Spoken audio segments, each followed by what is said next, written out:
ओम विघ्नेश्वराय वरदाय सुरप्रियाय लंबोदराय सकलाय जगद्दिताय नागायनाय स्तुतियज्ञ विभूषिताय गौरी सुताय गणनाथ नमो नमस्ते। नमस्कार, स्वागत है आपका हमारे इस खास चैनल आचार्य वाणी में और मैं आचार्य डॉक्टर विक्रमादित्य आपके साथ हूँ। और आज का विषय है कि वृषभ राशि वालों के लिए जो मार्च का मध्यकाल है वो किस प्रकार का रहने वाला है। देखिए, वृषभ राशि वालों, आपकी राशि के अनुसार से आपकी राशि में जो आप समझ लें कि इस वक्त ग्रहों की स्थिति बड़ी अजीबोगरीब बनी हुई है। जी हाँ, दशम भाव यदि आप देखें आपके राशि के अनुसार से दशम भाव का खेल बड़ा, दशम भाव सफलता का भाव होता है और आपकी राशि के स्वामी दशम भाव में पहले से चल रहे हैं और वहीं पर शनि चल रहे हैं, वहीं मंगल आने वाले हैं इस मार्च के मध्यकाल में। 11वें भाव लाभ भाव में सूर्य चले जाएंगे राहु के साथ और नैसर्गिक दृष्टिकोण से कहा जाता है कि राहु और सूर्य की युति ठीक नहीं होती है। मंगल शनि की युति वैसे ही बनेगी और मंगल युति की युति जो है भूकंप, दुर्घटना, उठापटक, कई प्रकार के विशेष तौर पर वाहन टकराव इत्यादि के योग बनाती है। ऐसे में परिवर्तन की स्थिति दिखाती है। ऐसे में मनोमस्तिष्क में क्लैश उत्पन्न करने के योग देती है, युद्धात्मक स्थिति का उत्पन्न करती है। मंगल शनि महाराज जो इस प्रकार से मंगल के साथ उदय भी होंगे, शनि तो इस वक्त अस्त चल रहे हैं। आप समझे ग्रहों का परिवर्तन क्या होने जा रहा है। एक ओवरऑल नजर डालने का यदि आप प्रयास करें कि वृषभ राशि वालों के लिए क्या क्या ग्रहों का परिवर्तन होने का योग है। देखिए, सबसे पहले तो देखिए बुध उदय होंगे। बुध आपकी राशि के अनुसार से जो 11वें भाव में चल रहे हैं, 11वें भाव में राहु के साथ वो उदय स्थिति में आ जाएंगे। ये और बुध का उदय होना आपकी राशि के अनुसार से एक तरह से 11वें भाव में अच्छा स्थिति है, वो कोई दिक्कत नहीं है, लेकिन फिर भी शीर्ण है बुध, उनको ताकत देने की जरूरत पड़ेगी। बुध के साथ सूर्य भी मीन राशि में आ जाएंगे, वो 11वें भाव में। ये आपके लिए ध्यान रखने वाली बात है बच्चों के लिए, क्योंकि यहाँ से राहु की स्थिति, बुध की स्थिति और सारे सूर्य की स्थिति, ये पंचम भाव को देखेंगे। बुद्धि का भाव है, वहाँ पर बालकों का भाव है और ऐसे में उन सब के लिए कष्ट होने के योग उत्पन्न कर सकते हैं भाव। इस बात का ध्यान रखने की ज़रूरत है। इसके साथ साथ शनि उदय हो जाएंगे, मंगल का परिवर्तन का योग बनेगा और ये सारा का सारा परिवर्तन जो है विशेष तौर पर बहुत महत्वपूर्ण है आपके लिए। इसके साथ साथ हुलाष्टक आरंभ होने के योग है। तो ऐसे में पूरी तरह से आपको समझ डेवलप करते हुए इन पूर्ण ग्रहों की स्थिति को समझते हुए कार्य करने का प्रयास करना चाहिए। क्या क्या ग्रहों की स्थिति रहेगी।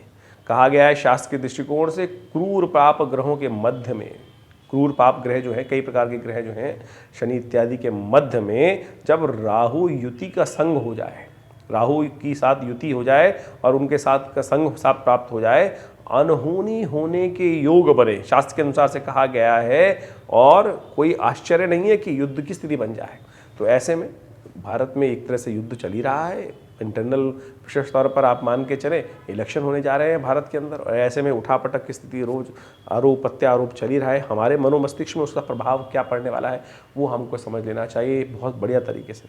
यदि हम सिलसिलेवार तरीके से बात करें तो 11 मार्च को सोमवार का अवसर है और इस दिन फागुन शुक्ल पक्ष आरंभ हो रहा है। फागुन का शुक्ल पक्ष विशेष तौर पर कई ग्रहों के लिए योग बनता है, होली का योग बनाता है आगे जाने वाले समय में।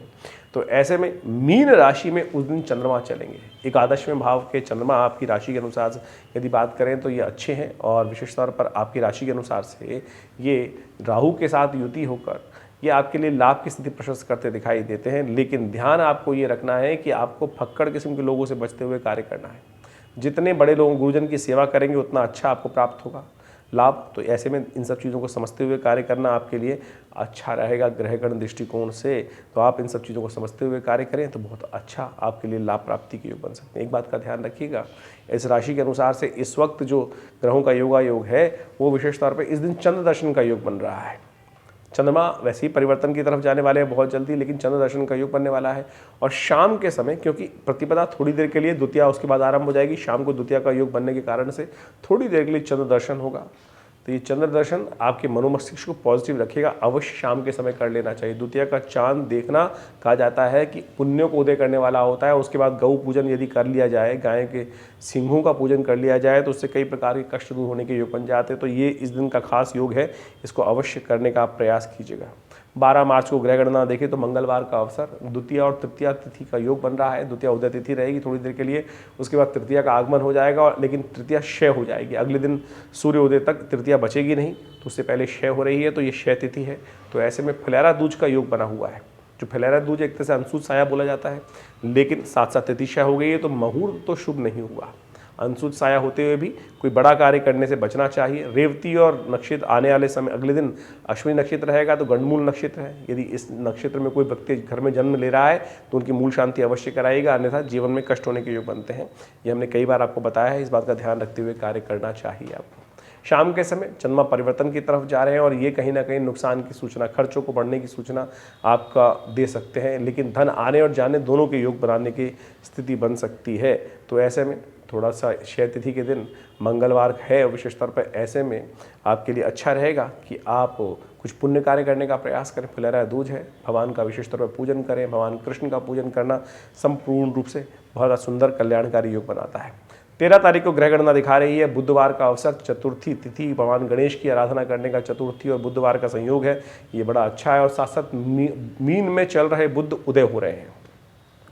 रवि योग का निर्माण हो रहा है, जो करीब करीब शाम को 6 बज के करीब 24 मिनट तक रहेगा। तो नए कार्यों को आरंभ करने के लिए मुहूर्त ठीक बनता है, तो इसका आप लाभ लेकर कार्य कर सकते हैं, बड़े सुंदर तरीके से अच्छा रहेगा। बट ध्यान रखिएगा, दोपहर में, मध्याह्न में राहु काल रहेगा, अभिजीत मुहूर्त का योग नहीं है, तो उससे बचने का आपको कार्य करना चाहिए। चंद्रमा बृहस्पति के साथ 12वें भाव में चले गए हैं, धन आने और जाने दोनों के योग बना रहे हैं, तो लेकिन जमीन जायदाद से कहीं ना कहीं लाभ देने की स्थिति बन सकती है। अननेसेसरी खर्चों से यदि आपने लगाम लगा ली तो आपके लिए अच्छा रहेगा, लाभ की स्थिति बन सकती है। गणेश जी का स्तवन सब प्रकार से कल्याण करने वाला है, क्योंकि आपकी राशि के अनुसार से बुध उदय होने जा रहे हैं, जो 11वें भाव में चल रहे हैं राहु के साथ, वो आपके लिए अच्छा रहेगा और राहु आपके समस्त कष्टों को दूर करेगा। तो गणेश जी को विशेष तौर पर पीले पुष्प अर्पित करें, आपके लिए अच्छा योग बनेगा। 14 मार्च की ग्रह गणना विशेष तौर पर दिखा रही है, बृहस्पतिवार का अवसर, पंचमी तिथि, और चंद्रमा जो है वो परिवर्तन की तरफ जाएंगे रात्रि में, लेकिन सूर्य दिन में ही संक्रांति का योग बनाएंगे, परिवर्तन का योग बनाएंगे दोपहर को करीब 12:36 पर मीन राशि में 11वें भाव में सूर्य का पदार्पण होने का योग बनता है राहु के साथ, बुध के साथ। ये संतान के लिए कुछ ना कुछ कष्ट देने के योग बना सकता है, बुद्धि में थोड़ी सी जटिलता लाने के योग दे सकता है। तो ऐसे में आपके लिए अच्छा ये रहेगा कि जो घास खाने वाले जानवर हैं, चाहे वो बकरी है चाहे वो गाय है, उनके निमित्त कुछ विशेष तौर पर सेवा करने का आपको प्रयास करना चाहिए। और संतान का बहुत ध्यान रखना चाहिए, जिनके बच्चे हैं उनके लिए खासतौर पर कुछ अननेसेसरी क्लैश से बचना चाहिए। अपनी हुकूमत ना चलाने का प्रयास कीजिएगा, वो आप पे भारी पड़ सकता है। और ऐसे में कुछ खास उपाय भी करना आपके लिए अच्छा रहेगा। सूर्य के निमित्त कुछ तर्पण इत्यादि जल का दान करना, अर्पण अर्घ देना उनको विशेष तौर पर बड़ा कल्याणकारी रहेगा। नित्य प्रति सूर्य को अर्घ दें, ये आपके लाभ को बढ़ाएगा और संतान के लिए भी कल्याणकारी योग बनाएगा, संतान की भी रक्षा करने का योग बनाएगा। लेकिन सूर्य का ये परिवर्तन संतान के लिए, बुद्धि के लिए अननेसेसरी परेशान करने वाला है, तो इसको अलग से एक वीडियो बनाएंगे, उसको समझ लीजिएगा। सूर्य राहु की युति भी होने जा रही है, ये स्टेबिलिटी में कुछ कष्ट देने के योग दे सकती है। सूर्य राहु की युति जब कुंडली में बन जाती है तो कहा जाता है कि अनस्टेबल देते, बहुत लंबे समय के बाद जीवन में स्टेबिलिटी प्राप्त होने के योग बनते हैं, बहुत समय तक भटकना पड़ता है। तो ऐसे में गोचर में 1 महीने के लिए योग बना हुआ है, तो इससे आपको कैसे बचना है इसका हम अलग से एक वीडियो बनाएंगे, वो आप समझ लीजिएगा। 15 मार्च के दिन ग्रह गणना विशेष तौर पर समझ लीजिए, शुक्रवार का अवसर, षष्ठी तिथि, और चंद्रमा होने जा रहे हैं, हो चुके हैं उच्च के, होने नहीं रात को ही बदल गए हैं। तो ऐसे में जो चंद्रमा का बड़ा सुंदर योग बना है, ये आपके लिए बहुत अच्छा रहेगा, नई शक्ति का संचार करेगा, नया विचार उत्पन्न करेगा। लेकिन साथ साथ मंगल भी कुंभ राशि में परिवर्तन करेंगे करीब करीब शाम को 6:08 पर। और मंगल का दशम भाव में शनि के साथ जाना, ये अन्य से द्वंद्व उत्पन्न कर रहा है। लेकिन गनीमत ये है कि अभी 2 दिन शनि और अस्त है, तो मंगल के लिए निमित्त यहाँ पर यदि आप समझ लें कि आप शक्ति तो बढ़ाएगा, नए इंप्रूवमेंट करने के योग देगा, लेकिन 2 दिन बाद अननेसेसरी क्लैश के योग बनाएगा, दुर्घटना के योग बनाएगा, अननेसेसरी टकराव की स्थिति उत्पन्न करेगा। तो आप हनुमान जी का पाठ करें, हनुमान जी का पूजन करें, तो ये आपके लिए अच्छा रहेगा और उसके आपको नई उन्नति के योग बनेंगे, मनोमस्तिष्क में शांति के योग बनेंगे। 16 मार्च की ग्रह गणना समझ लीजिए, शनिवार का अवसर है और साथ साथ सप्तमी तिथि है। शनि इस दिन विशेष तौर पर उदय होने जा रहे हैं रात्रि में 9:45 बजे के आसपास, और साथ साथ सर्वार्थ सिद्ध योग विद्यमान है जो सुबह करीब दोपहर को करीब 4:50 तक रहेगा। तो नए कार्य आरंभ करने के लिए सबसे दिन मुहूर्त अच्छा है, क्योंकि कल से होलाष्टक आरंभ हो रहे हैं। इससे पहले कोई विशेष कार्य करना हो तो अवश्य कर लीजिएगा। होलाष्टक में नए कार्य नहीं करने चाहिए। वैसे खर मास आरंभ हो गया है, ये महीना विशेष तौर पर सूर्य के मीन राशि में आने के कारण से बन जाता है। तो ऐसे में शनि का उदय होना विशेष तौर पर दशम भाव में है तो अच्छा, लेकिन मंगल वहाँ आ गया है, वो क्लैश उत्पन्न कर रहा है। शनि अपने हिसाब से काम करने का प्रयास करेगा, मंगल आपका अलग प्रयास से काम करेगा। कई कार्यों में एक बात समझें, धीरे धीरे कार्य होते हैं। शनि की स्थिति ऐसी है, वो धीरे धीरे कार्य को पूर्ण की तरफ ले जाता है। लेकिन वृषभ राशि वालों के लिए क्या दिक्कत है कि मंगल वहाँ आके पूरी एनर्जी लगाने का प्रयास करेंगे, नहीं अभी ही चाहिए। इस बात से आपको बचने का प्रयास करना चाहिए। धीरे धीरे रे मना धीरे सब कुछ होए। शनि यहाँ बहुत विशेष तौर पर शुभ है आपके लिए, लेकिन मंगल यहाँ आग में घी डालने का प्रयास कर रहे हैं। मंगल सेनापति माने जाते हैं, उनको दिखाई देता है कि नहीं तलवार से ही काम होगा, लेकिन शनि धीरे धीरे काम करने का प्रयास करते हैं, कछुए की चाल से चलते हैं, लेकिन कार्य अच्छा करेंगे। शनि उदय होने जा रहे हैं, तो आप यदि अपने पुरुषार्थ को बैलेंस कर लें, थोड़ा सा गुरुजन की आज्ञा मानते हुए कार्य करें। बृहस्पति महाराज आपके लिए थोड़े से इस वक्त 12वें भाव में चल रहे हैं, ज्ञान का लोप हो रहा है, तो आपके लिए अच्छा यह है कि ज्ञान का उदय करने का, किसी अच्छे कंसल्टेंट का, अच्छे गुरु का सानिध्य लेते हुए कार्य करना आपके लिए बहुत जरूरी है। इस बात का ध्यान रखते हुए कार्य करें। हनुमान जी को नित्य प्रति चोला चढ़ाएं। मंगल शांत होगा, शनि का प्रभाव ठीक होगा आपके लिए, ये उपाय करना अच्छा रहेगा। 17 मार्च को रविवार का अवसर, अष्टमी तिथि, मिथुन राशि में सुबह 4:25 पर चंद्रमा का परिवर्तन होने जा रहा है। ये आपके लिए लाभ के योग बनाता दिखाई दे रहा है, लेकिन थोड़े खर्चे बढ़ने के योग दिखाई देते हैं। ऐसे में ग्रह गणना विशेष तौर पर आपको दिखा रही है कि आप जितनी अपने बड़ों की, माता पिता की सेवा करेंगे, माता पिता का आशीर्वाद लेकर कार्य करेंगे, आपके कार्यों में सफलता प्राप्त करने के योग बन सकते हैं। होलाष्टक आरंभ हो रहे हैं, 17 मार्च से आरंभ होकर 25 मार्च तक रहेंगे। नए कार्यों को करने से बचना चाहिए। एक बात का और ध्यान रखना चाहिए, ऐसे में बहुत ज़्यादा कोई उत्सव में नहीं भाग लेना चाहिए, अपने को दिखावा नहीं करना चाहिए, बहुत ज़्यादा सुंदर दिख के नहीं निकलना चाहिए, कपड़े बहुत नए नए नहीं पहनने चाहिए। इन सब से कहीं ना कहीं नज़र लग जाती है। वो होलाष्टक के दिन होते हैं, जो मन में हीन भावना रखते हैं किसी व्यक्ति के प्रति, उनसे बच के रहने का प्रयास करना चाहिए। ऐसे में अपने घर, गाड़ी, घोड़ा, मकान, व्यवसाय, बच्चों सबकी रक्षा करने के लिए, नज़र से बचने के लिए कुछ खास उपाय शास्त्र में वर्णित हैं, उनको अवश्य करना चाहिए। नित्य प्रति रविवार का अवसर है, इस दिन कोशिश करें बटुक भैरव जी की विशेष आराधना करें। ओम ह्रीं बटुकाय आपद उद्धारणाय कुरु कुरु बटुकाय ह्रीं स्वाहा। यदि इस मंत्र का उच्चारण करते हुए यदि 8 आहुतियाँ खीर से हनुमान बटुक भैरव जी को अर्पित करेंगे, काल भैरव की पूजा करेंगे, तो देखिए कष्ट दूर होने के योग भी बनेंगे, और बहुत सारे कष्ट दूर निवारण करने के लिए ये उपाय बड़ा श्रेष्ठ है। तो इसको अवश्य करने का प्रयास करें, और इन 25 तारीख तक थोड़ा शांति से रखें, नए चीज़ों को पंप एंड शो में ज़्यादा ना फंसें, ये आपके लिए अच्छा रहेगा। 18 मार्च का ग्रहों गणना का दिन दिखाता है, सोमवार का दिन, खासतौर पर 9वीं तिथि विद्यमान है, और ग्रह गणना विशेष तौर पर आपकी राशि के अनुसार से दिखा रही है अच्छी उन्नति का रास्ता। आगे बढ़ने के मार्ग कई प्रशस्त होंगे आपके लिए, सुंदर योग बनेगा। शिव का ध्यान करते हुए कार्य करना आपके लिए अच्छा रहेगा। 19 मार्च की ग्रह गणना दिखा रही है, मंगलवार का अवसर, दशमी तिथि, और कर्क राशि में जाएंगे चंद्रमा। कर्क राशि में पुरुषार्थ बढ़ने के योग बनेंगे, पुरुषार्थ से बहुत सारे लाभ प्राप्ति के योग बन सकते हैं। और ऐसे में थोड़ा सा ध्यान रखना है कि पुरुषार्थ के साथ साथ अपने खर्चों को कंट्रोल करना है। पुरुषार्थ जरूर बढ़ाएं, लेकिन आपके दोस्त, आपके मित्र आपके अननेसेसरी खर्चे बढ़ाने के काम कर सकते हैं, उनसे आपको बचने का प्रयास करना चाहिए। सुबह आपकी अच्छी है, दोपहर के बाद से थोड़े से खर्चे बढ़ने के योग ज़्यादा बनेंगे। ऐसे में ध्यान रखते हुए कार्य करना आपके लिए बहुत ज़रूरी है। 20 मार्च को बड़ा सुंदर अवसर है, बुधवार का अवसर, एकादशी तिथि, और ये एकादशी बेहद खास एकादशी है। अमला एकादशी बोला जाता है इसको। अमला एकादशी के दिन विशेष तौर पर भगवान विष्णु का स्तवन किया जाता है, आंवले का पूजन किया जाता है। भगवान विष्णु पालक हैं और आरोग्यता प्राप्त करने का आशीर्वाद देते हैं, तो ऐसे में विशेष तौर पर आंवला उनको अर्पित करें, आंवले का ही सेवन करें, और आंवले के पेड़ के नीचे बैठकर थोड़ा सा ओम नमो नारायणाय इस मंत्र का जप करें, और भगवान को उसी वहीं पर बैठ के थोड़ा सा आंवले का प्रसाद भी ग्रहण कर लेना चाहिए।